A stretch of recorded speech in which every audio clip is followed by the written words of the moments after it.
Assalamualaikum warahmatullahi wabarakatuh. Di kesempatan ini aku mau berbagi tentang anak ADD atau Attention Deficit Disorder yang merupakan suatu gangguan pemusatan perhatian dan impulsif yang tidak sesuai dengan usia. Jadi, anak yang memiliki gejala ADD senantiasa asik dengan dunianya. Di sekolah, dia tidak pernah memperhatikan guru saat proses belajar mengajar. Terus sang anak juga hanya bisa fokus sesaat pada suatu hal yang memerlukan daya konsentrasi. Tak pernah serius dalam belajar menimpa pada diri sang anak, bahkan ia tak mampu menentukan pilihan suatu hal. Jadi anak-anak ADD tidak mau berkomunikasi selain ingin menyendiri. Ditanya pun kadang hanya diam 1000 bahasa. Atau sebaliknya, ada anak-anak pengidap ADD yang agresif dalam berperilaku sehingga terus disalah tafsirkan sebagai anak nakal kayak gitu. Jadi jika gangguan pemusatan perhatian tersebut disertai pula dengan gejala hiperaktif atau tidak bisa diam, maka dikenal dengan istilah ADHD atau Attention Deficit Hyperactivity Disorder. Contoh bentuk perilaku anak yang mengalami gangguan ini adalah sering melakukan kesalahan sembrono, terus tidak mendengarkan dengan baik, tidak mengikuti instruksi tidak mengikuti instruksi, terus mudah teralihkan dan mudah lupa dengan aktivitas sehari-hari. Terus yang terjadi pada lebih dari satu situasi, misalnya di rumah, sekolah, klinik, dan lain. Oke, jadi ADHD ini adalah yang dalam bahasa Indonesia disebut gangguan pemusatan perhatian dengan atau tanpa hiperaktif atau GPP_A adalah gangguan mental yang mencakup pada 3 aspek, yaitu sulit memusatkan perhatian, hiperaktif, dan impulsif. Seorang yang didiagnosis ADHD memiliki ketidakseimbangan neurotransmitter di daerah otak yang mengendalikan perhatian. Dan ADHD bukanlah suatu penyakit ya, melainkan sekumpulan gejala yang dapat disebabkan oleh beragam penyakit dan gangguan. Jadi ADHD itu berawal dari hasil penelitian Profesor George, seorang dokter Inggris pada 1902. Terus profesor itu melakukan penelitian terhadap sekelompok anak yang menunjukkan suatu ketidakmampuan atau abnormal untuk memusatkan perhatian yang disertai dengan rasa gelisah dan resah. Terus anak-anak itu mengalami kekurangan yang serius dalam hal kemauan yang berasal dari bawaan biologis. Terus gangguan tersebut diakibatkan oleh suatu dalam diri anak dan bukan karena faktor-faktor lingkungan. Di Indonesia, ADHD diartikan sebagai gangguan pemusatan perhatian disertai hiperaktif. Sederhananya dijelaskan bahwa ADHD adalah suatu kondisi di mana seorang memiliki masalah perhatian dan pemusatan terhadap kegiatan. Berawal dari masa anak-anak dan dapat berlanjut ke masa dewasa tanpa perawatan. ADHD dapat menyebabkan permasalahan serius di rumah, sekolah, pekerjaan, dan interaksi sosial di masyarakat. Terus banyak orang tidak mengerti banyak tentang gangguan kompleks antara ADD dan ADHD. Gangguan ini pada dasarnya menyerang mental seorang yang dipengaruhi banyak hal, diantaranya kurangnya asupan gizi pada saat kehamilan pada ibu hamil, faktor radiasi yang menyerang anak pada saat balita dan lain sebagainya, kayak contohnya HP kayak gitu. Terus banyak orang tidak benar-benar memahami perbedaan antara ADHD dan ADD. Pada dasarnya, kurangnya perhatian pada anak sehingga anak menjadi pendiam, pemurung, sehingga melakukan perilaku aneh di dalam kondisi diamnya. Kan seram ya. Bisa jadi anak tersebut mengalami ADD. Sedangkan ADHD atau Attention Deficit Hyperactivity Disorder, suatu kondisi di mana anak telah terlihat atau menunjukkan sikap hiperaktif impulsif. Dan sementara itu juga ada gejala lain yang datang dengan segala jenis macam sifat dan sikap gangguan ADD. Kondisi di atas merupakan kondisi yang saya sebutkan tadi merupakan 2 gejala yang paling umum yang dialami anak ADD. Memiliki anak dengan ADD atau ADHD seringkali membuat orang tua frustasi. Akan tetapi sebagai orang tua tentu saja banyak yang dapat dilakukan. Sebagai orang tua, Anda memiliki kemampuan untuk membantu anak Anda memenuhi dan mengarahkan energi berlebih yang dimilikinya pada kegiatan yang positif, sekaligus membuat rumah Anda lebih nyaman dan kehidupan Anda lebih teratur. Oke, mereka juga dapat meraih keberhasilan sama halnya dengan anak-anak lain loh.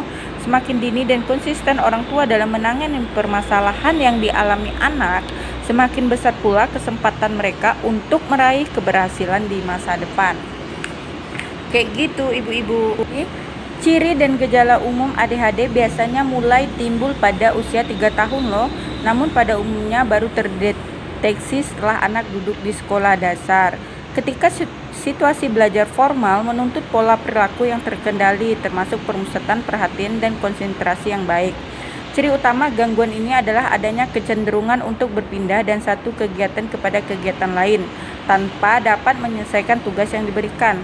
Tidak dapat konsentrasi dengan baik bila mengerjakan suatu tugas menuntut keterlibatan kognitif, serta tampak adanya aktivitas yang tidak beraturan, berlebihan dan mengacau. Salah satu yang menonton channel ini ada ciri-ciri seperti itu. Terus, kurangnya perhatian adalah salah satu gejala ADHD loh. Biasanya anak terlalu gagal memberi perhatian yang cukup terhadap detail atau anak selalu membuat kesalahan karena ceroboh saat mengerjakan pekerjaan sekolah, bekerja atau kegiatan lain. Ia juga sering sulit mempertahankan pemusatan perhatian saat bermain atau bekerja. Sering seperti tidak mendengarkan bila diajak bicara dan atau pelupa dalam aktivitas sehari-hari. Jadi, apakah anak-anak ibu di rumah ada yang berciri-ciri seperti itu? Terus gejala kedua yang harus diwaspadai adalah hiperaktivitas yang menetap selama 6 bulan atau lebih dengan derajat berat dan tidak sesuai dengan umur perkembangan. Gejala hiperaktivitas itu diantaranya anak sering bermain jari atau tidak dapat duduk diam. Terus seringkali meninggalkan kursi di sekolah atau situasi yang memerlukan duduk di kursi. Anak juga sering lari dan memanjat berlebihan di suatu situasi yang tidak tepat. Dan biasanya gejala hiperaktif impulsif mulai terlihat sebelum umur 7 tahun. Gejala terjadi di 2 situasi berbeda atau lebih, misalnya di sekolah dan di rumah, kayak gitu. Ada berapa problem yang biasa dialami oleh anak ADD atau ADHD? Pertama, problem di sekolah ya. Anak tidak mampu mengikuti pelajaran yang disampaikan oleh guru dengan baik. Konsentrasi yang mudah terganggu membuat anak tidak dapat menyerap materi pelajaran secara keseluruhan. Rentang perhatian yang pendek membuat anak ingin cepat selesai bila mengerjakan tugas-tugas sekolah. Terus kecenderungan berbicara yang tinggi akan mengganggu anak dan teman yang diajak berbicara, sehingga guru akan menyangka anak tidak memperhatikan pelajaran. Terus problem di rumah, biasanya di rumah anak kayak gini dibandingkan dengan anak yang lain. Anak ADHD atau hiperaktif biasanya lebih mudah cemas dan kecil hati, kayak merajuk kayak gitu. Selain itu, ia mudah mengalami gangguan psikosomatik atau gangguan kesehatan yang disebabkan faktor psikologis seperti sakit kepala dan sakit perut. Hal ini berkaitan dengan rendahnya toleransi terhadap frustasi, sehingga bila mengalami kekecewaan, anak seperti itu mudah emosional. Selain itu, anak ADD atau ADHD atau hiperaktif cenderung keras kepala dan mudah marah apabila keinginannya tidak segera dipenuhi. Jadi biasanya anak-anak seperti itu dipandang nakal dan tidak jarang mengalami penolakan, baik dari keluarga maupun teman-temannya. Oleh karena itu sering dibuat jengkel maksudnya. Terus orang tua sering memperlakukan anak secara kurang hangat, kemudian banyak mengontrol anak, penuh pengawasan, banyak mengkritik, bahkan memberi hukuman. Jadi reaksi anak pun menolak dan berontak kalau kayak gini. Akibatnya terjadi ketegangan antara orang tua dan anak. Baik anak maupun orang tua menjadi stres dan situasi rumah pun menjadi kurang nyaman. Akibatnya anak menjadi lebih mudah frustasi. Kegagalan bersosialisasi seperti ini menumbuhkan konsep diri yang negatif loh. Anak akan merasa bahwa dirinya buruk, selalu gagal, tidak mampu dan ditolak. Terus kedua itu adalah problem berbicara. Jadi anak ADD atau ADHD atau hiperaktif biasanya suka berbicara. Dia banyak berbicara namun sesungguhnya kurang efisien dalam berkomunikasi. Gangguan pemusatan perhatian membuat dia sulit melakukan komunikasi yang timbal balik. Jadi anak cenderung sibuk dengan diri sendiri dan kurang mampu merespon lawan bicara dengan tepat. Terus, problem fisik. Secara umum, tingkat kesehatan fisik anak tersebut tidak sebaik anak lain. Beberapa gangguan seperti asma lah, alergi lah, dan infeksi tenggorokan sering dijumpai loh. Pada saat tidur, biasanya juga tidak setenang anak-anak lain. Jadi, banyak anak-anak seperti ini yang sulit tidur dan sering terbangun pada malam hari. Selain itu, tingginya tingkat aktivitas fisik, anak juga berisiko tinggi untuk mengalami kecelakaan seperti terjatuh, terkilir, dan sebagainya. Pengaruh ADD atau ADHD terhadap anak itu dan juga orang-orang yang berada di lingkungannya terdapat 3 aspek. Pertama, aspek pendidikan. Tidak dapat segera memulai suatu kegiatan, prestasinya kurang, bekerja terlalu lambat atau cepat, melupakan instruksi atau penjelasan, tidak melakukan tugas, selalu bingung, terus menangguhkan pekerjaan, motivasinya anak kayak gini kurang, kesulitan mengerjakan tugas, menghindari teman, berperilaku atau kacau.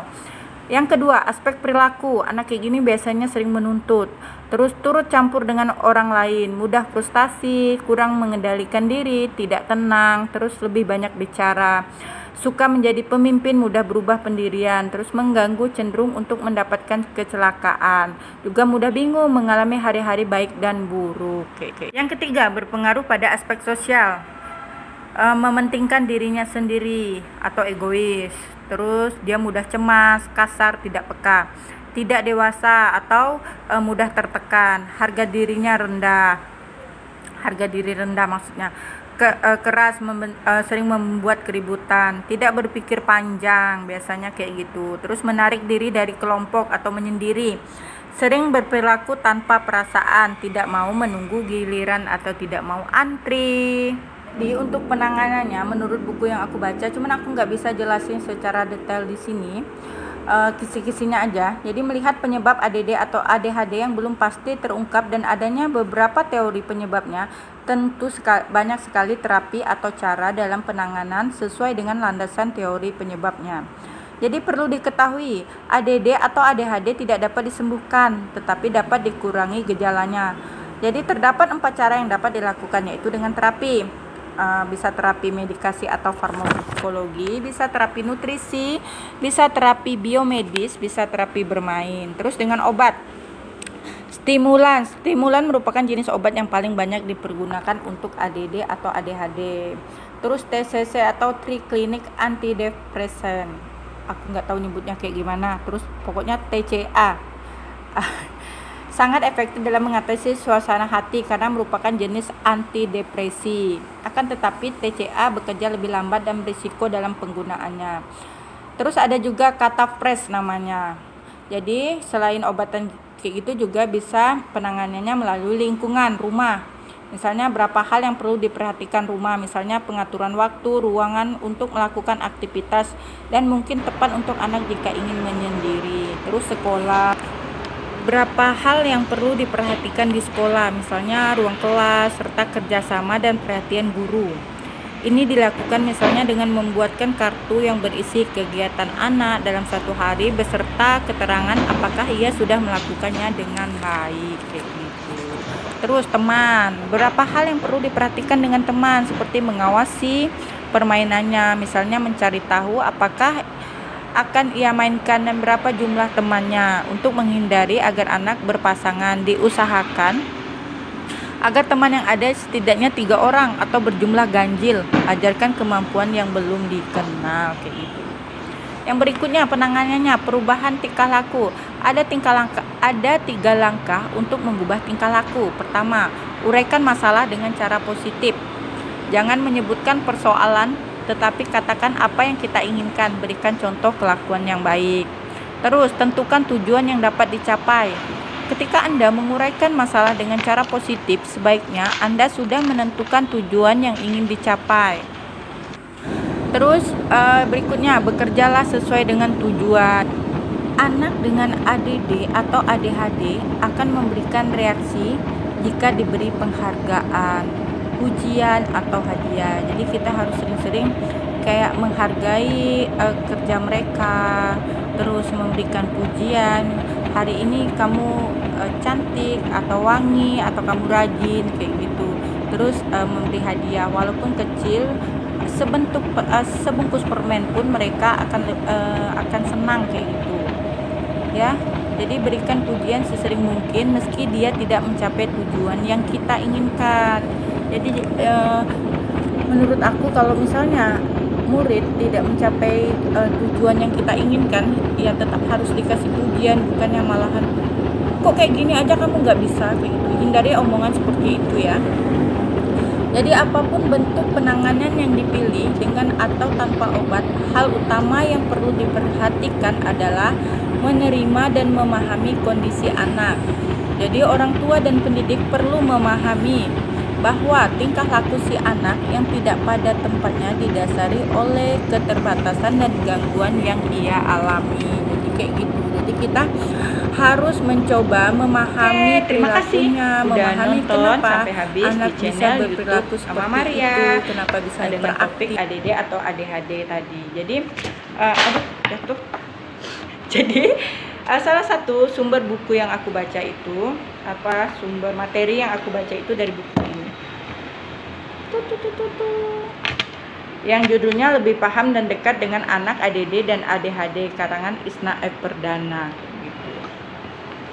Mungkin di kesempatan lain kita akan bahas lagi dengan topik yang lain. Jadi komen aja di bawah, jangan lupa like dan subscribe ya. Terima kasih. Dah. Assalamualaikum warahmatullahi wabarakatuh.